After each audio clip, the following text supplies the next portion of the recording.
So there they were, two widows, one older, one fairly young, and all they had was each other. A famine during the time of the judges, relatively early as far as we can tell, drove Naomi and her family to leave Judah to find food. And they went into enemy territory, Moab. They went there to stay alive. They stayed there, settled in. I find it interesting that this whole story starts with an illustration of where Israel went wrong. We talked last week about the cycle they got themselves into, and that was largely caused because God said, don't mix with the locals. You want to make sure that you drive them out. Don't let them stay near you. Don't be near them because they'll get their foreign gods and idols into you. Just don't do it. And here, they don't just allow pagan peoples to be around them. They go and settle with them and then marry their sons to Moabite women. A good Jewish couple as far as we know. Now, we don't blame anybody for doing what was necessary to survive, and I'm not contending that Naomi and her husband were bad people. I just think part of the backdrop of this whole story is where Israel went wrong and their failure to follow God's rules. So for some time, things seemed okay. Naomi and her husband were doing okay.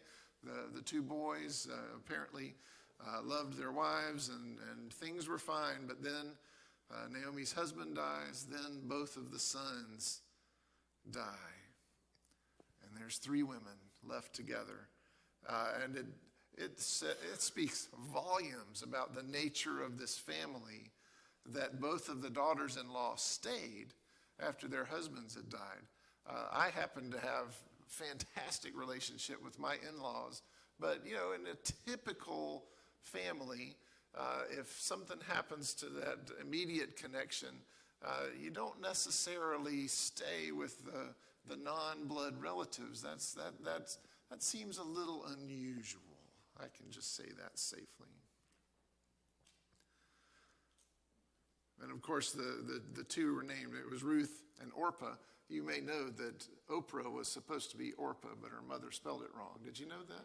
That's really how she got her name. This was the woman she was supposed to be named after.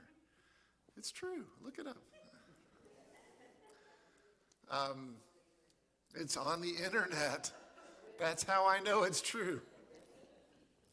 I thought Oprah said that one time. Maybe I'm okay.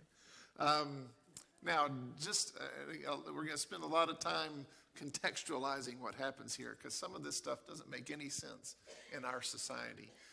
But in that time, an older woman with no husband and no sons was truly up the creek. Having your boys, your husband was security now, and your sons were security in your old age. That was AARP and Social Security and Medicare. That was it, having males in your life for a woman. The younger women had the option to remarry, but Naomi, she was really in a bad spot.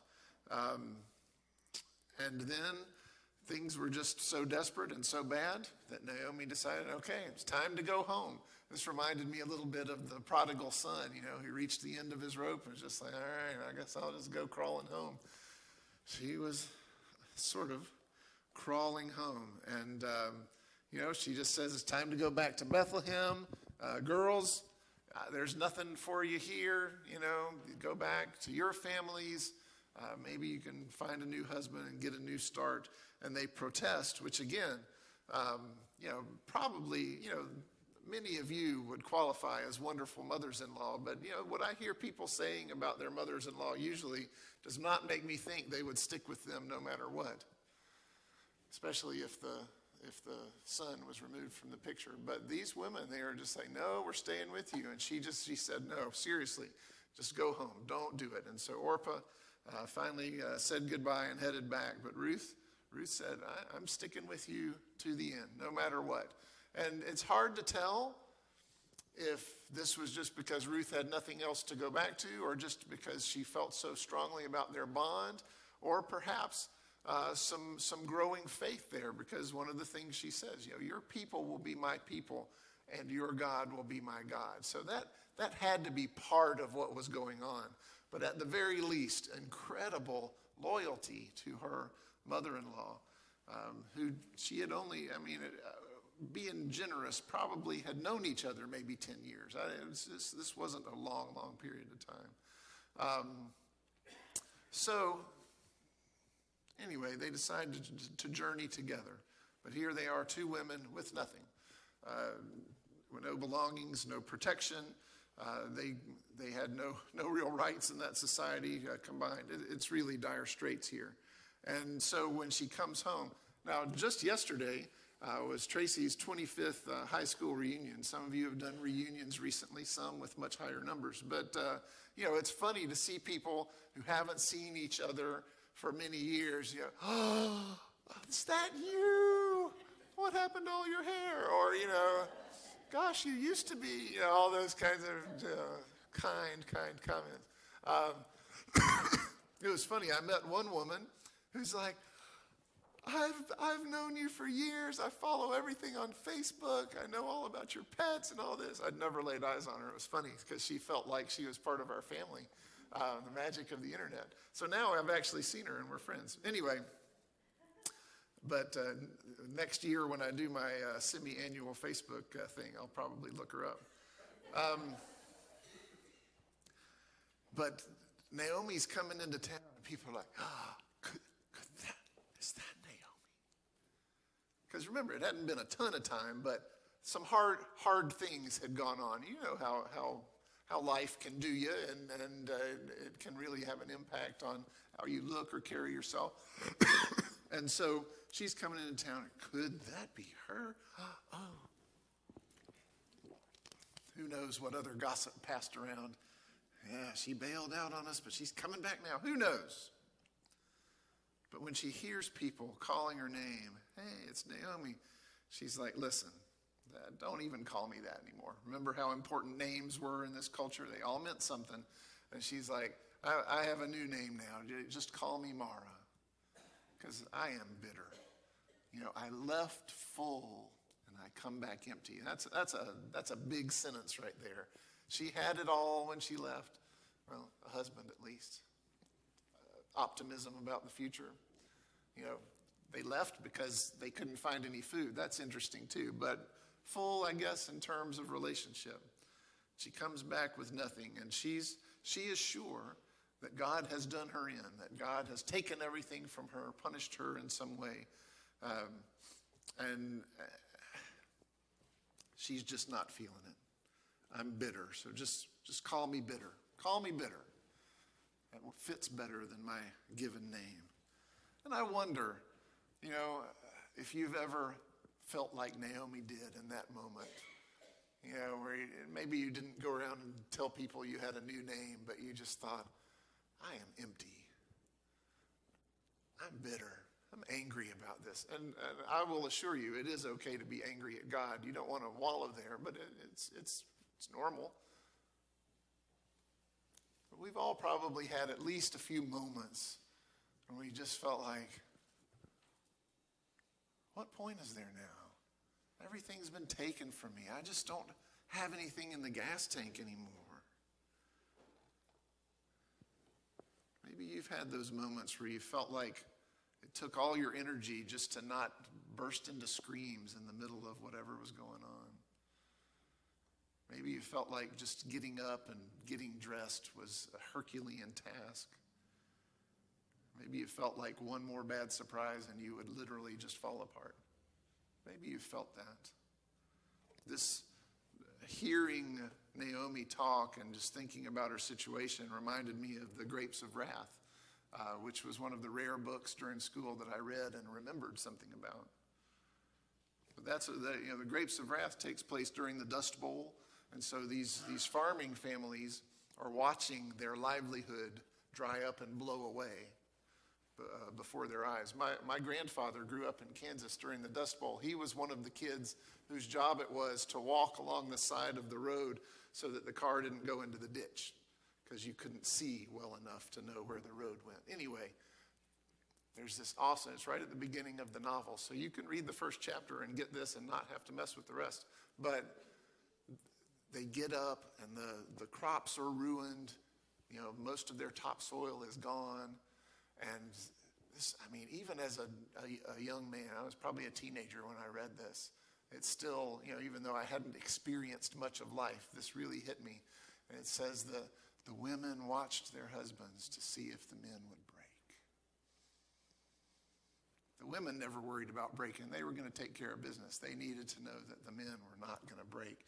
And the kids, out of the corner of their eyes, would watch the parents and wonder if they were going to break. Some people do. But in that story, they see the men's face harden and see them actually get a little angry. And that's when the women knew they're going to fight. They're going to get through this. So anger's not always bad, I don't guess. But if you know what that feels like, if you've watched yourself or someone you love and just wondered if the breaking point was right around the corner, maybe this is your story. If you felt like changing your name to Mara, then this is for you. This whole era, the whole Judges era, it was a tough time. There were famines, there were problems with all these different enemies on different sides, including the Moabites. Israel was very inconsistent. Their faith was good sometimes and gone other times. Sometimes they had good leadership, sometimes none at all. And again, this is well over 1,000 years, maybe 1,300 years before Jesus is born. And I find it interesting that Bethlehem pops up. Here we are in this city. It has no claim to fame yet. It still didn't up until Jesus was born, honestly. It was still a little backwater, and for the most part. It wasn't the city of David yet, not the birthplace of the Son of God. And these two ladies wander into Bethlehem just before the barley harvest begins. And so Ruth follows a time-honored tradition. This was part of the culture. It was one of the laws.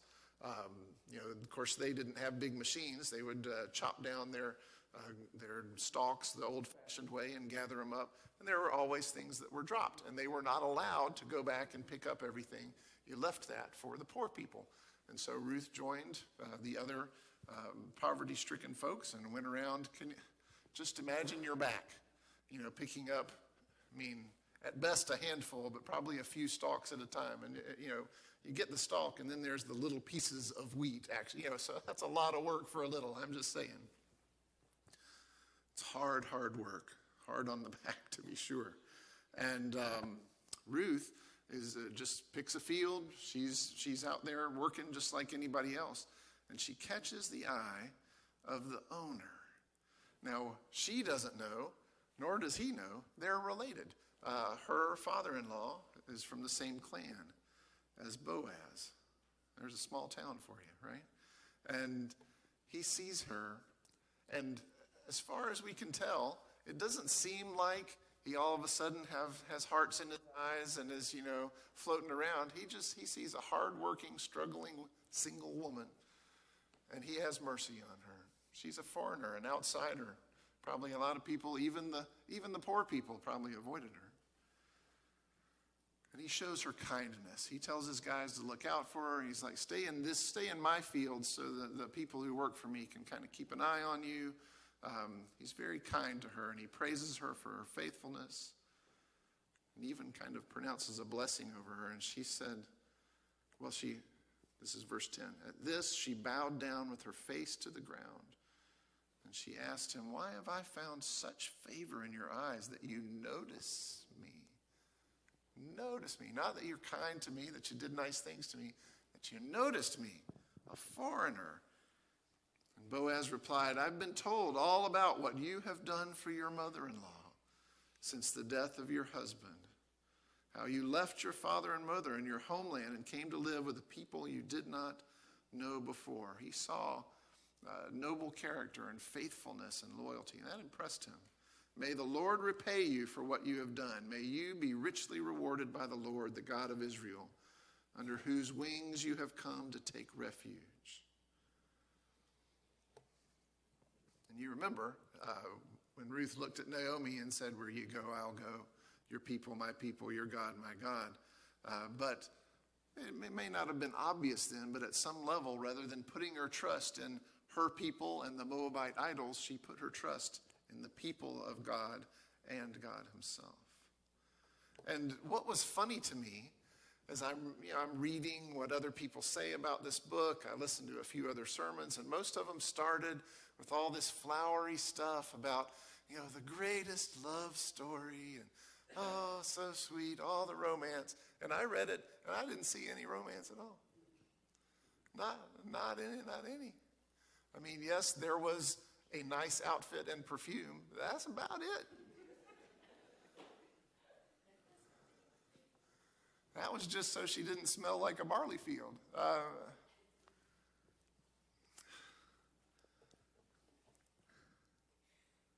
Do you remember when they tried to catch Jesus that time, 100 different times? The one time the guy said, okay, so a man gets married and then he dies and his brother marries his widow, then he dies and another brother, and 7 brothers all marry this woman.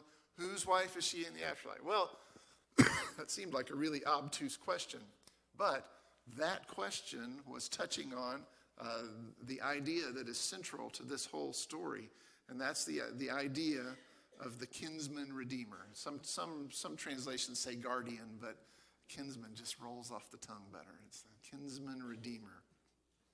And you can go back and look. It's not like completely spelled out, but there's some mentions of this in Leviticus chapter 25, which is mostly talking about the year of Jubilee and redeeming people from slavery and that kind of stuff. But the roots of it are there. On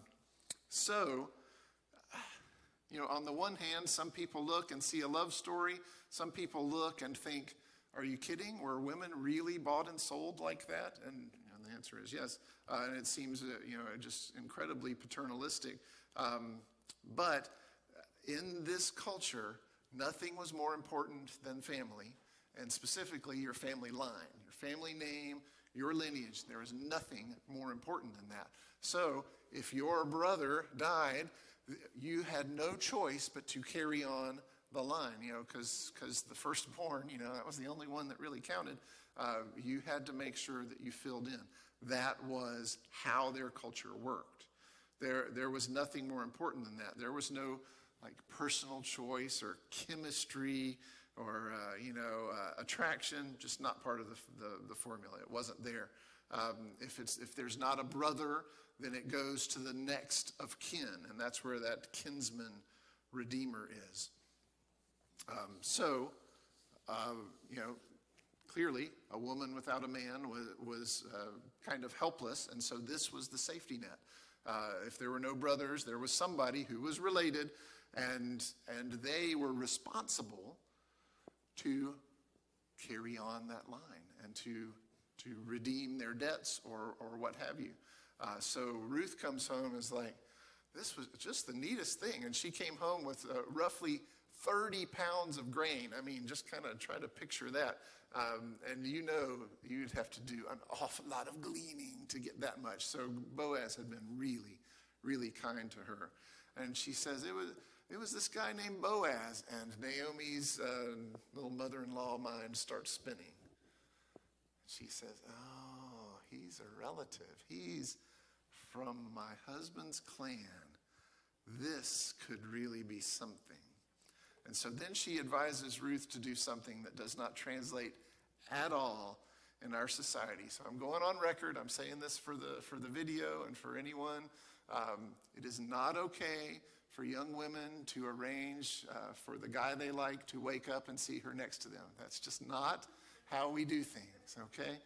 But in that society, that was an indication. Now, she didn't throw herself on him. This was something very ritualistic. He clearly knew what it meant, and he didn't jump on her either. She was saying, I am available and interested. Are you interested in covering me with your cloak? You see, kind of taking me under your wing as my kinsman redeemer. So again, this is not romantic. I mean, Naomi did say, put on something nice, wash the dust off, fix your hair, wear some perfume. In our video this morning, he was sure it was Chanel No. 5. That's the go-to. But that was just to be presentable, I think. This is not some brazen thing. And apparently, he hears that message, and you notice more than once he refers to her as daughter. He was probably significantly older than she was. And he's surprised because she's such a catch. And he never says anything about her looks. We don't know what she looked like, but she was loyal and a hard worker. And really, what else did he need to know? That's what he saw, the kind of woman that was worth paying attention to. And he was surprised that she wasn't more interested in the hot young studs, so to speak. And he just says, I'm taking care of this. And he is second in line. Remember, it was a whole system. This was not up for discussion. So the guy who had the first responsibility to redeem them, they called together at the city gate, and they went through the family tree, I'm sure, because everything had to be done right. And he was like, oh, I'd love to acquire some land. And Boaz is like, and don't forget that the widow comes with it. And really, that was literally how it happened. The widow comes with it, and he's like, oh, okay. That would kind of make my own family system and my own heirs, and inheritance stuff get a little messy. So I think I'm going to pass. And Boaz is like, all right, are you handing me your sandal on this? And he said, yes, I am. That was like spitting and shaking hands or something. And he didn't want to endanger his estate, so he passes it to Boaz. And so he announces, all right, I'm buying the land. I'm taking this guy's family into my family. I'm redeeming this. His widow is now my wife. We're going to carry on the line. Most guys were worried about carrying on their own line. He was okay with helping his clansman, Naomi's former husband, to carry on his line. And then there's a celebration, and I think this is just as interesting as the rest of the story. So listen to this. Sorry, winter. Then the elders and all the people at the gate said, remember, this is where everything happened, at the gate. We are witnesses. May the Lord make the woman who is coming into your home like Rachel and Leah, who together built up the family of Israel. May you have standing in Ephrathah to be famous in Bethlehem, though the offspring of the Lord gives you through the offspring the Lord gives you by this young woman, may your family be like that of Perez, whom Tamar bore to Judah. So obviously Rachel and Leah, the mothers, along with their handmaids, who are never mentioned, are the mothers of the tribes of Israel, famous in Bethlehem. Those all make sense. But then, may your family be like that of Perez, whom Tamar bore to Judah. We had a fun conversation about this in Sunday school. You know the story of Tamar, right? The one that we never tell in Sunday school for kids? The one that we are really uncomfortable about when we talk about it in adult Sunday school? This really jumped out at me. Now, on the one hand, Judah and Perez were part of the lineage that led to David, yes. But Tamar, that was a really embarrassing and terrible story. It should never have happened. It was bad. But it was a spectacular example of the kinsman redeemer system. Did you know that? I'm going to tell you about it real quick. So Tamar was married to Judah. Judah, like the tribe of Judah. It was his tribe. He was the father of the tribe. He had 3 sons. Tamar married the eldest. He died. So the second in line had to marry her, and it was his job to carry on his brother's line. But he thought, if I make sure my brother has an heir, then that baby becomes the one who inherits everything, and I'm left out in the cold. Right now, I'm the eldest. And so he was careful about not fathering a child. He dies.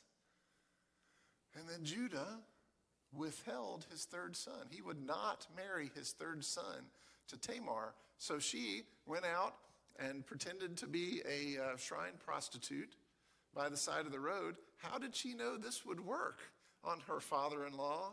We're not even going to go there. He sees her on the side of the road and says, hey, come sleep with me. And she said, what are you going to give me? And he says, how about a young goat? And she says, you don't have a goat with you. How am I going to know you'll come back and bring it? And he says, well, here, hold on to my staff. I will have to come back for my staff. And so all that happens. And she goes back, puts back on her widow's clothes. A few months later, here Judah is holding court, and somebody drags in his daughter-in-law and says, clearly she has been violating the law. She's pregnant, and we know she's not married. And he says she has to die for having sex outside of marriage. And then she says, it was a terrible thing. You know, here's the staff of the guy who did this to me. Y'all remember this? It's great, and it's also horrifying. And so Judah has to admit in front of everybody that, okay, yeah, that was me. So it's all legal at that point because it was within the family, but really messy and gross. But her son Perez carried on the line of Judah. Without that shenanigans, one of the tribes dies out. Yeah, and it's Perez's line that continues down through David. So on the one hand, this was an older man and a younger woman. On another hand, this was the lineage that they passed through, but also that an example of the importance of the heirs. So I think it's really interesting that comes up. And if you have a Bible, or there's some in the pew pockets, Matthew chapter 1, in the genealogy of Jesus, just looking from Abraham to David. This is amazing. It's all about the men. There are 3 women mentioned in that section of the genealogy. You knew this, right? The first one is Tamar, whose son Perez was part of the line. And then a few generations later, it mentions Rahab. Remember her? The lady who lived in Jericho, who saw the spies and protected them because she knew that their God was for real. And she was taken in and kept safe, she and her family, while the rest of Jericho died. She appears. She married a Jew named Salmon, or Salmon, I don't know, and gave birth to a boy named Boaz. Oh, wow. Not quite Luke, I am your father, but oh, wow. Really neat. Is it possible that Boaz had a soft spot for foreigners because his mother was one and he was mixed? Who knows what the kids were like at school? Here he is, the son of a foreign woman, marries a foreign woman, and their child is Obed, whose son is Jesse, the father of David. Wow. Honestly, there's not a lot of awesome theology in this book. There's not a lot of waters parting and manna. But this is such a crucial piece of the story because this is how the line continues. This stuff. A woman from Moab who against all odds and rationality stays with her mother-in-law and goes to a country she's never been and chooses a God that she wasn't raised to believe in. I'm telling you, Naomi must have been really something. What kind of impact, right?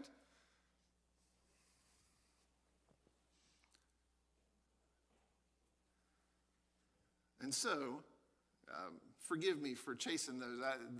Our service today is not dedicated to ancient customs and genealogies. Those were just important. What is this book for? Why is this in the Bible?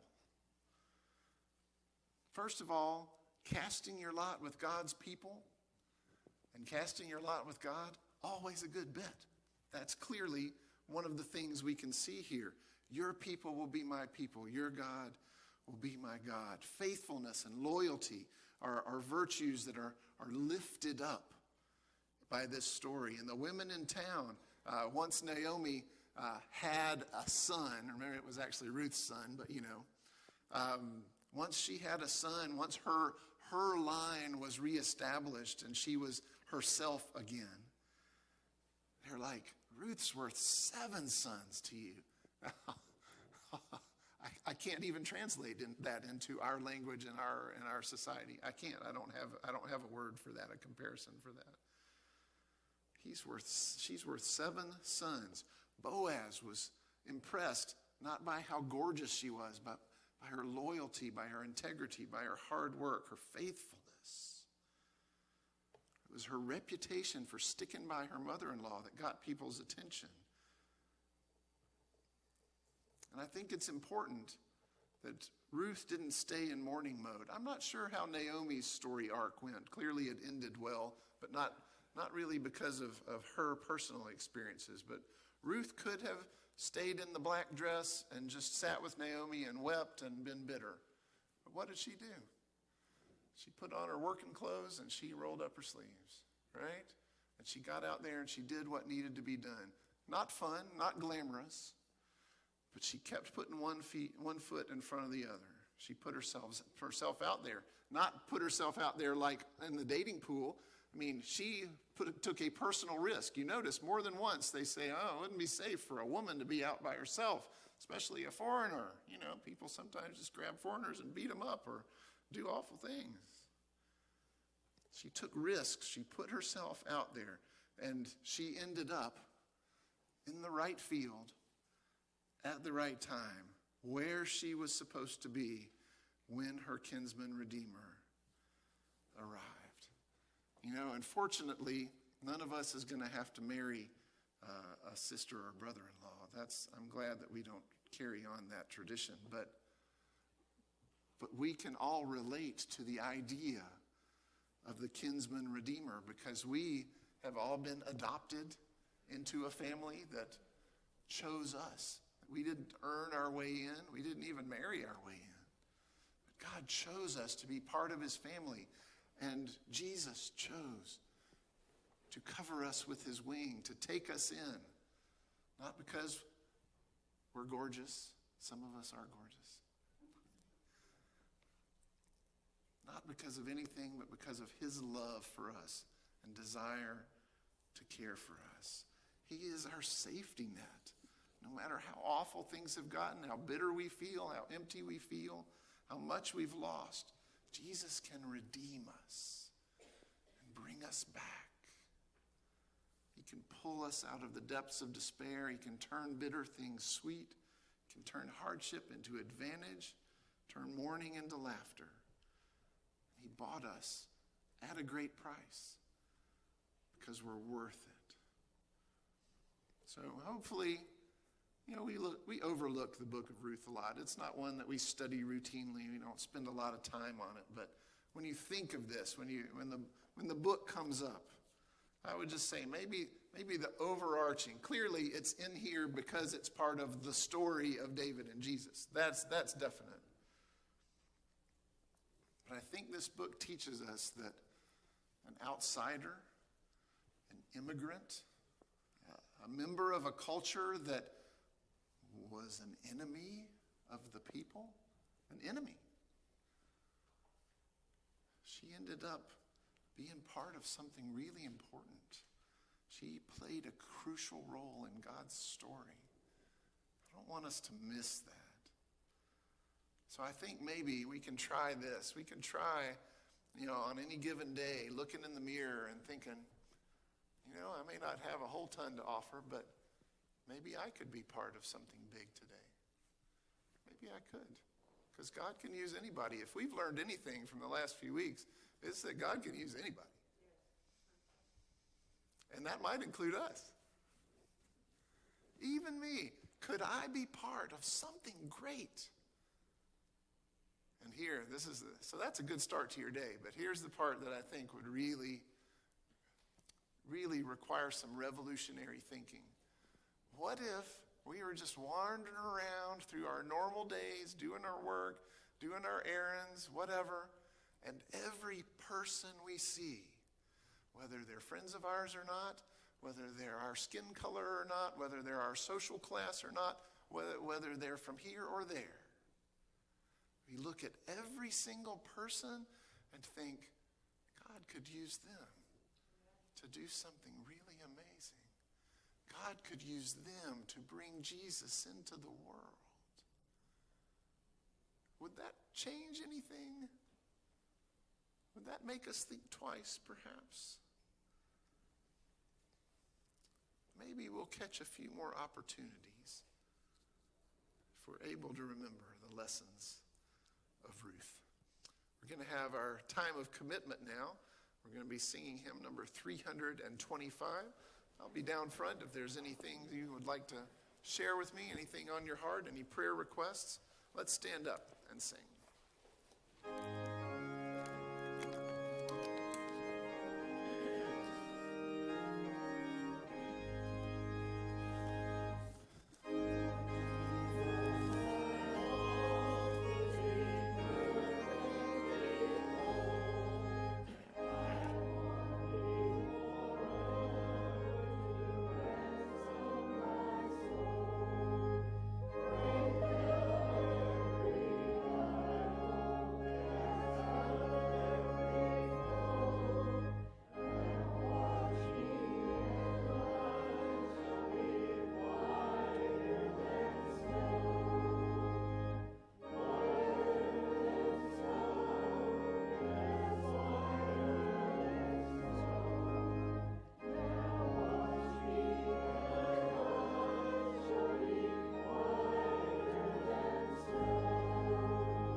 I hope we will all be available to God just in case he decides he wants us to do something amazing for him. Always be ready to be called. In the name of the Father, Son, and Holy Spirit.